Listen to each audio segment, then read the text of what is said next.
Est-ce que j'ai besoin de les regarder? Parce que je les connais. Hein. Qu'est-ce qu'ils me disent là? La communauté YouTube a jugé le contenu suivant inapproprié ou choquant pour certains publics.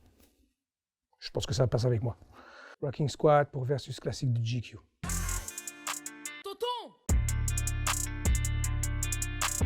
Y'a comme un goût de haine quand je marche dans ma ville. Y'a comme un goût de gêne quand je parle de ma vie. Y'a comme un goût d'aigreur chez les jeunes. Très bonne MC, tu vois, à l'époque.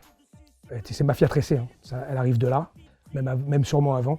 Je pense que c'est vraiment une des premières meufs qui a vraiment kické en mode, tu vois, sans avoir de honte à le faire. Bon, après, ça c'est La Boulette, c'est un morceau très commercial, tu vois, avec un clip très léché et tout. Qui, sincèrement, moi déjà, où j'en étais, m'a pas touché du tout. Mais je reconnais complètement l'apport que Diams a eu pour plein de gens en tant qu'MC sur la scène du rap français. Mais le rap féminin, ça a toujours eu du mal hein, en France. Hein.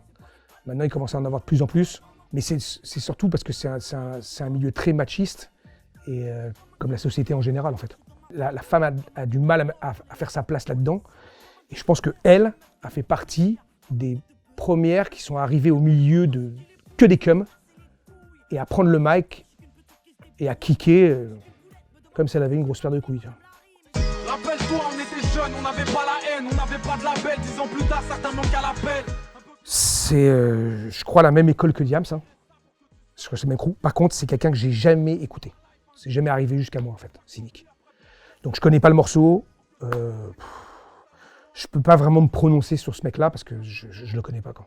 Tu sais, après, cette culture, elle a amené tellement de gens. Puis moi, je viens d'une école où j'étais vraiment élevé par le rap quinri. Tu vois. Donc le rap français, fallait que dès que j'écoute 2 notes ou 2 mots, je sois tout de suite concerné pour pouvoir me pencher dessus. Sinon, je zappais aussi vite que c'était arrivé jusqu'à mes oreilles. Tu vois. Et sincèrement, cet artiste-là, il est peut-être très bon, je sais pas, mais en tout cas, je peux pas me prononcer, je sais pas qui c'est. Enfin, je sais qui est Cynic, mais je connais pas, quoi. Fuck la terre, si je meurs, voici mon testament. Déposer des cendres dans la bouche de tous nos opposants. Virer à coups de front, kick les faux qui viennent se recueillir. Donc MC Solar, précurseur du rap français aussi, avec son posse 501 Posse, Villeneuve Saint-Georges, 9-4. Il a aidé beaucoup de gens, je crois, à l'époque. Hein. Moi, c'est quelqu'un, honnêtement, que j'ai jamais vraiment écouté. Parce que c'était un rap qui ne me touchait pas quand lui a eu ses heures de gloire, en fait. Moi, j'étais vraiment dans un autre peutri. Mais c'est vrai qu'avec le recul, on s'aperçoit qu'il a quand même amené sa part à la culture. Après, le morceau Solar Pleure, je le connais pas. C'est un morceau que, tu vois, moi, je suis passé à côté de beaucoup de morceaux d'MC Solar, en fait. Parce que c'était quelqu'un que je suivais pas, tu vois. Moi, à l'époque où il sortait, j'étais dans Ultramatic MCs, Tough Crew, Public Enemy, Boogie Down Production. Dans un autre délire. Qu'est-ce qu'ils me disent là? La communauté YouTube a jugé le contenu suivant inapproprié ou choquant pour certains publics. Je pense que ça passe avec moi. Bâtard de barbare, ok d'accord, pour le film Chétan. Moi je connais par cœur ce clip. Donc La Caution, c'est nous qui avons produit avec Assassin Productions, qui était mon premier label, le premier maxi de La Caution. Ils ont fait partie, ma première partie, je les avais mis sur ma première partie de la tournée Tour de l'Espoir. Très talentueux, hein. Tu vois, mais c'est super intéressant. C'est dommage que ça fasse, je sais pas maintenant, 7 ou 8 ans ou 10 ans qu'on attend de leur album. Parce que je sais qu'il est prêt en plus. Tu vois, il y a beaucoup de titres qui sont enregistrés. Nick Fury et High-Tech sont des très très gros MC français. J'ai beaucoup de respect pour eux artistiquement. Et humainement, c'est mes potes. Donc c'est la famille. On est ensemble. C'est pas un genre de gimmick où je m'esclave.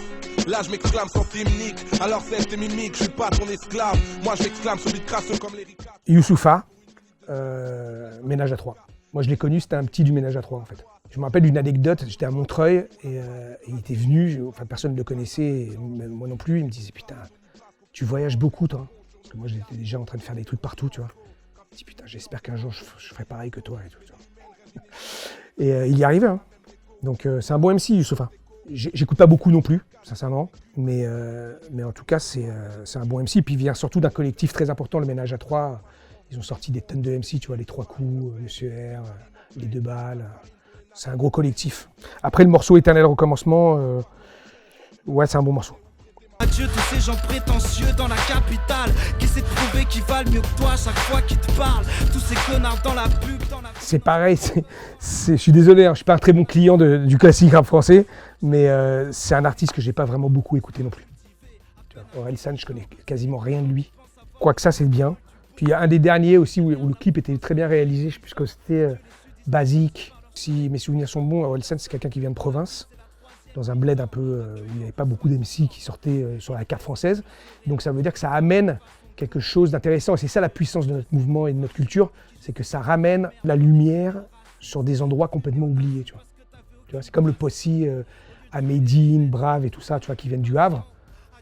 À un moment, le Havre, il n'était pas sur la carte du hip-hop en France, quoi. Et les mecs l'ont mis et aujourd'hui pèse lourd, tu vois. Donc c'est ça qui est intéressant pour moi. Moi, ce que je retiendrai de tout ça, c'est que notre mouvement est un mouvement culturel qui amène beaucoup d'opportunités à des gens qui n'en avaient pas. Et c'est ça qu'il faut retenir. Vous devez vous abonner à GQ pour voir d'autres versus. Ils sont relous ici. The cops smoke some weed, my nigga.